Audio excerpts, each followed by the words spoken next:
So you want to learn GFX. That's what you're probably saying right now. But you're looking at every tutorial on YouTube and you're like, this isn't what I want, or this is too confusing, or this is not what I'm exactly looking for. Well, you have come to the right place. Hi, my name is Jrpcrusher and I've been doing graphic design on Roblox for about 5 years now. And so I can safely say that you're in the right hands for knowing exactly what to do. And so in this tutorial, I will be showing you the basics, as well as some things that people probably don't show you that are actually very useful, especially when later down the line when you're doing more complicated things. So without further ado, let's dive in. First off, let's get into plugins. Now, plugins are very essential for you and what you are doing. Without plugins, you can't really do anything. Additionally, you also need a rig. Now, there are different types of rigs, but this is the one that I use that I've found to have the most success with. I used a different one for about over 2, 3 years, but then I realized, you know what, I like this one more. So if you find another rig that you enjoy, go ahead and use it. That is also a great tool to use. It may not be for this tutorial, but regardless, the same principles will apply because graphic design, no matter what rig you use, is there. The core concepts are still there. So when you go to this website, which I will link in the description, you're gonna go here and you're gonna pay name a fair price. And because it says 0 plus, oh, I can get it for free. And I've already purchased it, or well, I've already gotten it, so it says purchase again, but it'll say for you to purchase it. So you press 0. You do need to add an email address. I'm not gonna do that because I've already done it. And then you can also just put add a tip. Then you put 0. But yeah, you put your email here, and then you will get two files. One of them is the HD faces, and then one of them is the not HD faces. It should be named Roblox Starter Rigs version 1.2, and so that should help you with that. Next up, let's go over the Roblox Studio plugins that you'll need, because this is just the rig. So there are two options for loading in characters. I use Load Character Pro. I bought it when it was like 500 Robux, so it was actually not for money. I know it's $5 now, but Load Character Lite also works. It's not supported as much now, but it still works. So I would suggest using it unless there's an alternative that I don't know that's better. But because I know this one's a bit buggy. It's a little bit buggy, but it's better than nothing. You're gonna be able to get your character in. It doesn't have an Arthro option, but where the Load Character Pro one does, and that's the only difference that I've seen. Additionally, you're gonna want something to load in catalog items. So this is a great plugin. This one is load catalog items, and this is very simple. You just take a catalog item, you paste the ID in, and it loads it into Studio. So let's say someone wants like a really expensive hat, and you're like, I can't afford that. So you just put it in, and bam, it'll load it in. Because sometimes UGC items, they're not uploaded to the catalog or in the toolbox in Studio, and so you're just kind of like, oh. So this fixes that problem. And then additionally, if you're working with very old models that look exploded, like sometimes military hats, they like the little crescents on them and the details, they explode. This is a great tool to use. I was looking all over for something like this, and non-uniform union migrator, excellent. Absolutely helps so much with that, with exploded unions that are just broken. But that is all the plugins that you will need, or that I suggest that you use. And so now let us actually get into working on the art and making your first thing. Now, so we're back in the studio and we're gonna actually get started on making our first piece of art. You notice that you can actually see everything on my computer now. You can even see my taskbar. That's because now we're gonna be getting into the nitty gritty of things. So all right, let's get going. So first thing you want to do, let's say you want to load in a character. I'm just gonna load in a character. So I'm gonna use the pro version, but the light version, this is exactly the same, except just a little bit different. What you're going to do is you're going to want to put in the username of the person that you want to use. I would suggest just doing yourself for your first one. This is my character. So here it is. It's loaded in. And now what we can do is we can just start actually getting this guy onto our desktop and putting them into Blender. So first thing you want to do, first thing you're going to want to notice is that, hey, you're here in the Explorer now. When you click on your character, it's going to select everything. Now, I have quite a few hats on it, so I'm going to probably just delete some just to make it simpler. This is going to be gone. Sometimes if people have like extra accessories, this is a good thing to do, especially if it's like a historical thing and you want to keep it kind of on the minimum. But so now we have just some basic hats on them. And so what you're going to want to do is you're going to want to click the hat, hold control, and now click the next hat, and then click the next hat. They should all have like a little wizard hat icon. And then you'll right click, you'll go down to export selection, and now wherever you want to save it, I would suggest your desktop because that's where you're going to be able to see everything. You can just save it as hats. And I've already saved it before, so let me actually delete it. So we're going to do this again. We're going to go hats. And you'll notice on our desktop, we have a MTL file. That's this one. It literally says MTL. An object file and a image file. And this image file is very important. And what happens is, let me give you an example. Let me just load in one of my friends. So I want to show you this because this might be a issue that you run into. Let's say this guy right here. I want to export his character as well. Chocolate. And so one of the issues might be is, see, look, but previously it was my character file, and now it's his character file. And so what you want to do instead is whenever you export a character, so let's do that again. So we're gonna do hats. Yes, we want to replace it. You're gonna want to rename this texture file. You're gonna want to rename it to whatever you exported it as. So I'm gonna do hats. Now hats is generic. It's just whatever. Doesn't matter what you name it as long as you name it. So now let's say you want to export a second character. It's like again, we want to export chocolate. We export them, and bam, there you go. Now it's different. And you would repeat that process for every character that you do. It's a bit tedious, but it's what you gotta roll with. It's just how it is. So, next up, we're going to be actually wanting to get these characters into Blender. Now, what I'm going to do is I'm going to go actually based off of what I downloaded. I'm going to be going off of this, so we're going to extract this. So this is what you'll probably want to do as well, extract all. And once you do that, you'll extract it. So now it'll be in your downloads. You can go into there, Roblox starter rigs. Let's go to the blocky rig. I believe it's this one. Let's maybe just make sure. Nope. That's the boy rig. I read boy as blocky. That's okay though. Alright, so now we got our blocky rig. This is it. Now we're going to drag it to the desktop. It's called starter blocky rig. That's what it is. And we're just going to want to open it.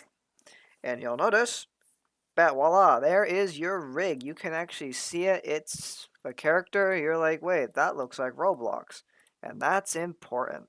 Now, now the next thing is, if you've never used Blender before, you might want to look up a Blender tutorial. This is not a tutorial for Blender, but I will go slow and kind of explain what I'm clicking on, what I'm doing, because it is the nuts and bolts of what you're doing. This is going to be kind of a longer video, I imagine, that I've done. But, so what you're going to do is you're going to say, okay, well, what I know I want to do next is put my character into Blender. This looks like a Roblox character, but it's not my Roblox character. So what we can do to solve that is we can say, hey, what we're going to do first is up in the top right, we're going to switch from material to texture so that we can see what we're doing in our workspace. So we want to make sure, okay, everything's looking good, everything's working out. Next, we're going to want to see these. If you go into the left side, you see this little clock. This is the timeline editor. We're not doing any animation, so we're going to want to switch this to the shader editor. And you'll notice when we click our rig, we get a couple nodes. And if you want to make this little shader editor bigger, you can just drag your mouse carefully, and then you can just drag it up, drag it down, and so on and so forth. You can also do it on this side. Basically, you can kind of make it however you want and adjust it to your needs. And then to move around in the shader editor, you scroll in and out with your scroll wheel. You click with your middle mouse, and that'll pan it. And then to select a node, you just left click. And then I will get into deleting nodes after a little bit later, but other than that, we're good to go. So now, what you'll notice is, oh, here I see there is main texture. That looks pretty inviting. Same down here, you see face texture. Oh, that also looks pretty inviting. So what we're gonna do is these two nodes, we're gonna actually put the image texture in them. These are the backbone of everything related to textures. These orange nodes, these are texture nodes. These tell the rig, okay, we're putting this here, putting that there. So what you're gonna want to do is you're gonna want to press the X button. Want to press open, and then whatever you saved before, like I named it hats, click it. There you go. There's your character. There's my character specifically. And then, and the bottom one as well, you're going to also want to do the same thing. It's a little bit repetitious, but there you go. And now, if we go to the viewport display, and just a little quick overview, the solid ball is viewer shading, or viewport shading, uh, where it's the solid look of the character. The kind of textury looking one is material preview, and then like the glossy looking one is rendered. Like for here, oh gosh, wanna know why that is? You see, it's gonna mess up, but you wanna know why? Because we have this UV map right here. When we delete this, there you go, fixes everything. Let me go over that again. So what you want to do is you're gonna want to click the UV map. Press X on your keyboard. X is to delete nodes. So just like that, everything's fixed. Everything's good to go. Now you're like, okay, that's great. It looks like me. Where are my hats? I'm not bald. I have hair. I have this. I have that. Now, what's going to be very important is importing these hats and how you do it because it can kind of mess things up. But how do you import hats is you go up to the top left, File, Import, wavefront.obj, depending on your Blender version, but wavefront obj is the way to go. Now for your settings, you're going to want to do split by object. You can also do validate meshes. You don't have to do split by object. Let's say all your hats are just on your head. I would just turn it off and just kind of just let it be. But you saw in my character, it has a duffel bag. And I'll show you what I mean. If we keep it all together, I'll just show that really quickly. If we keep it all together, look, perfect. This is my hats. But let's say I wanted to pose the head. If I look down, uh-oh, look, my bag is in the air and it looks really weird. So what we're gonna want to do is we're actually just gonna want to split by object, because you'll see when we do that, these should be separated. What? That did not separate it. Hold on. Let's try that one more time. Oh, split by group. That's what it is. Split by group. My mistake. All right, there you go. Split by group. So now you'll see, oh, look, my hat and my hair are separated. My duffel bag is separated. Wait a minute. Why is the center for the object in the middle of the plane?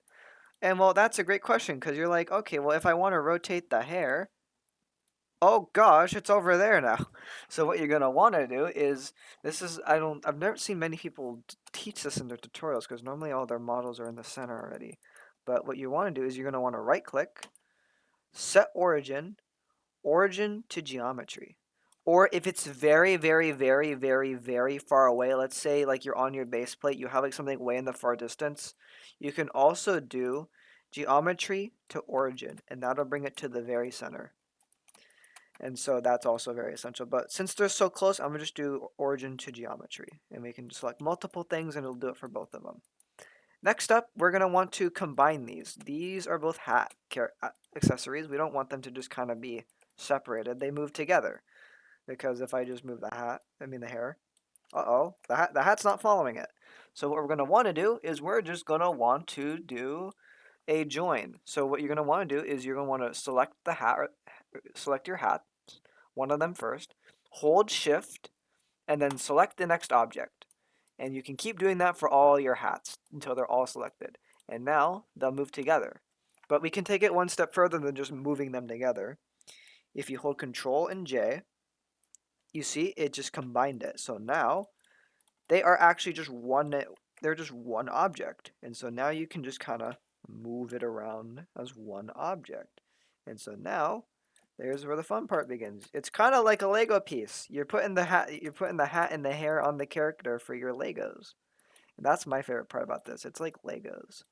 You're basically just putting a bunch of Lego characters together. And now you can move your duffel bag or whatever other accessories you have for your torso. And now what we're going to want to do is we're going to want to texture these because you're like, I'm not pink. These are pink. These aren't my colors at all. So next up, what you're going to want to do is just select the hat or whatever accessory you want. And you're going to see, oh, more orange nodes. Wait a minute. I remember those from texturing the character. We used those. Now you're going to texture the hats.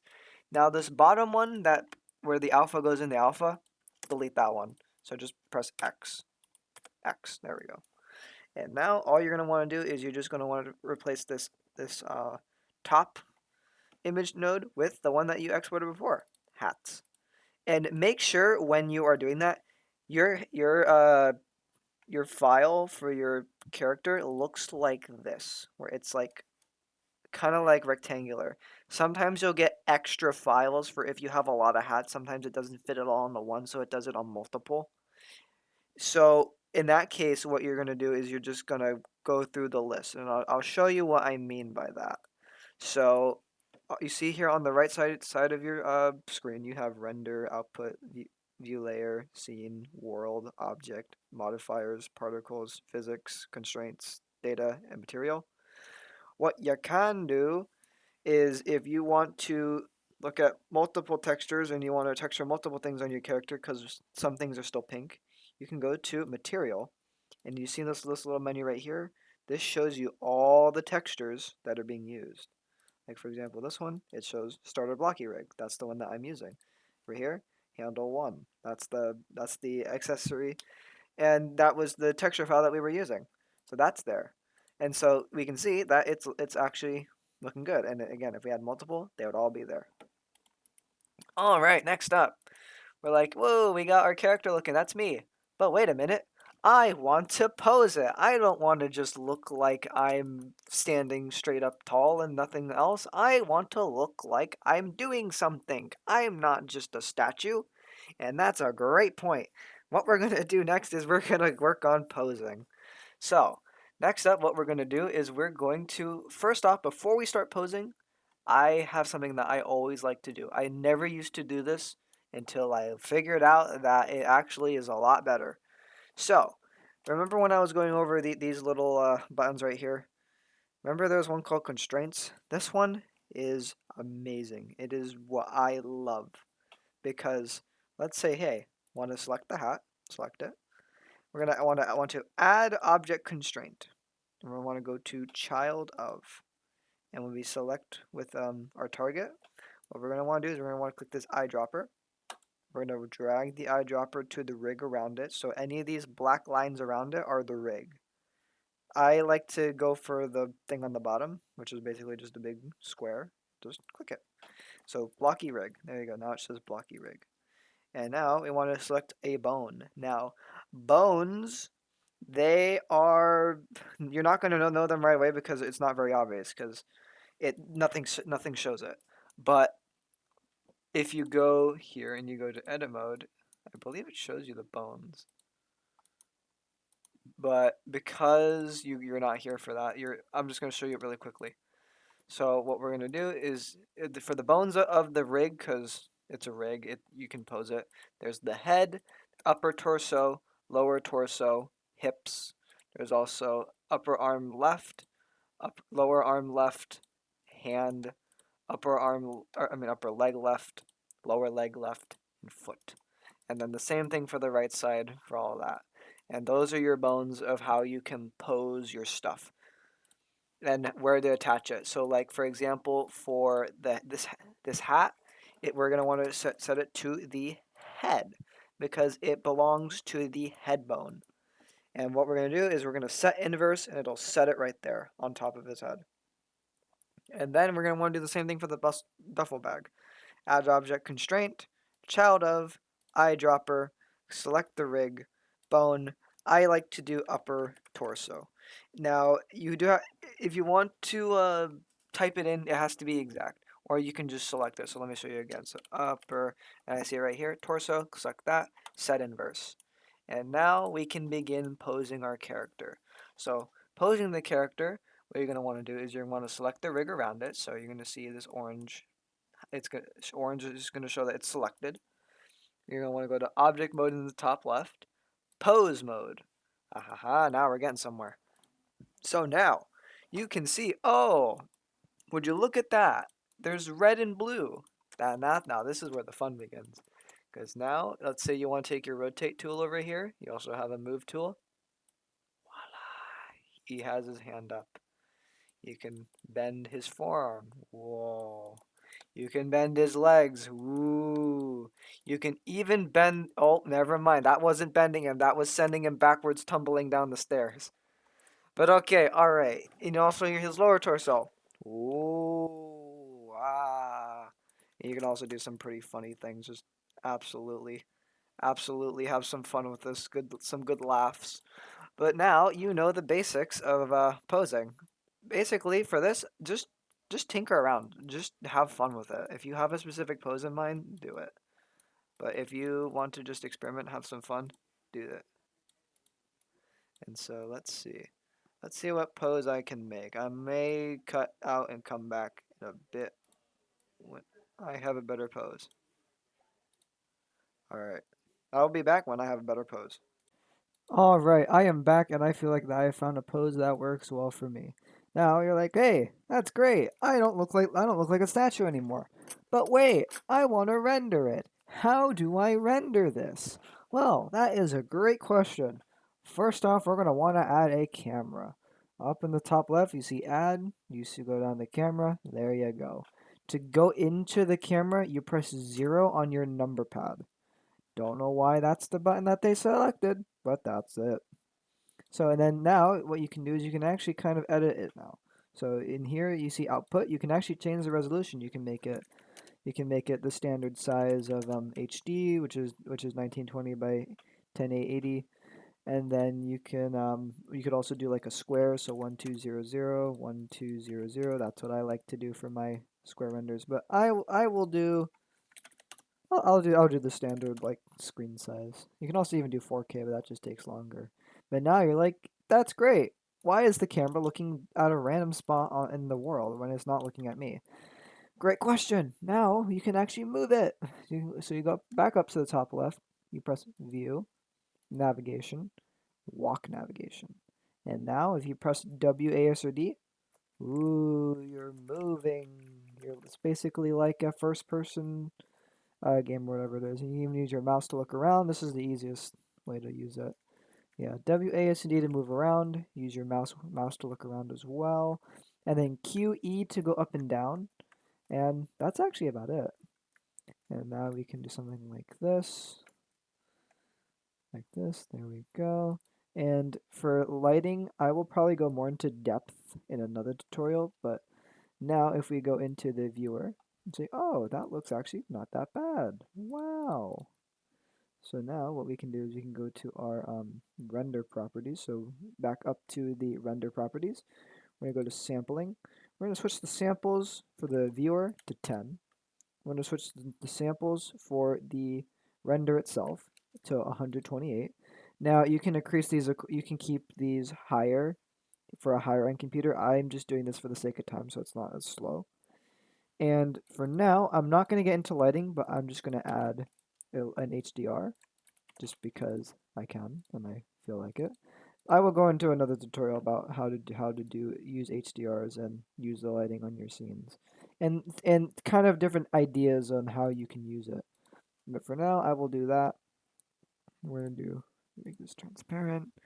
You can see it already is looking pretty nice. But one thing I am gonna change is I'm gonna change the roughness of my character.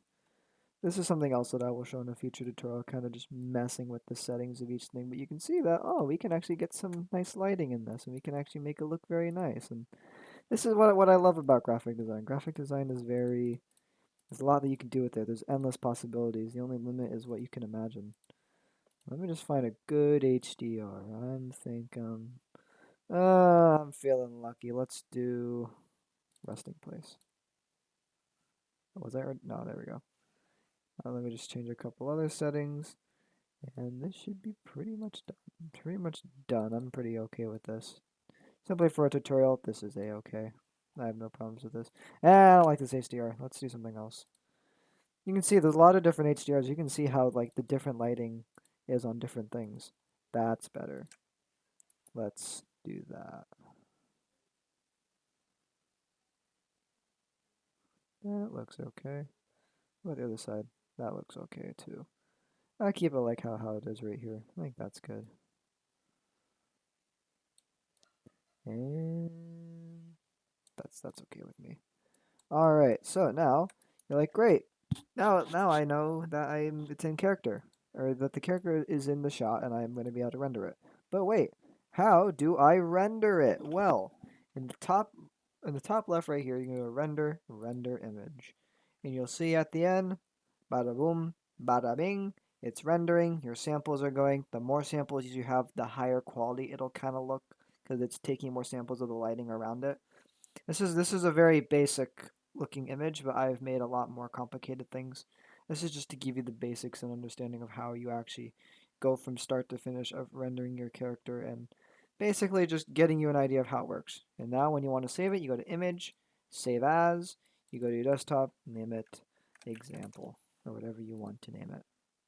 And you can exit out of that. You can save it. Now for me, I always love to keep a master copy of my blocky rig on my desktop because it's very useful rather than just, oh, I gotta make a copy, make a copy, make a copy. So keeping a copy of the blocky rig on my desktop and then just copying it over once is very, very nice. And one last thing before I go, because I know I'm gonna get questions. I know there's gonna be questions on it. How do you add multiple characters? Very, very simple. Drag and select the entire rig, Control C, and at the bottom here you see copied, Control V. You can now deselect everything, select the rig, move it over. And now you got 2 characters to work with. And if you want 4, Control C, Control V, click both of them once. There you go, you got 4 characters this time. Excellent, excellent, excellent. And now these extra things, you can delete those. You don't need them. But there is actually one last thing that I do want to talk about. One last thing. One last thing. Let's say you see how we have this constrained to the character, right? Same thing with the duffel bag. It's constrained. If we select the whole thing and want to move it to him somewhere else in our scene, oh my goodness, the hat and the duffel bag are flying away. Why are they going into oblivion? Now that is because they are constrained to the rig, and when you also move the hat along with the rig, it's kind of like adding both of the movements together, and so it's like, oh, the rig is moving, but I'm also moving. Let me add them together and go both of the distances. So when you have things constrained to a character, you're just going to want to select the rig itself because that'll move everything. Remember, it's constrained. It has to follow the rig. So if you try to move a character like, let's say, farther backwards, your cats will fly. So just remember, select only the rig when you make constraints towards your hats or whatever else is on your character. But other than that, that is it for this tutorial. Thank you for listening, thank you for watching, and I'll see you in the next one. Bye bye.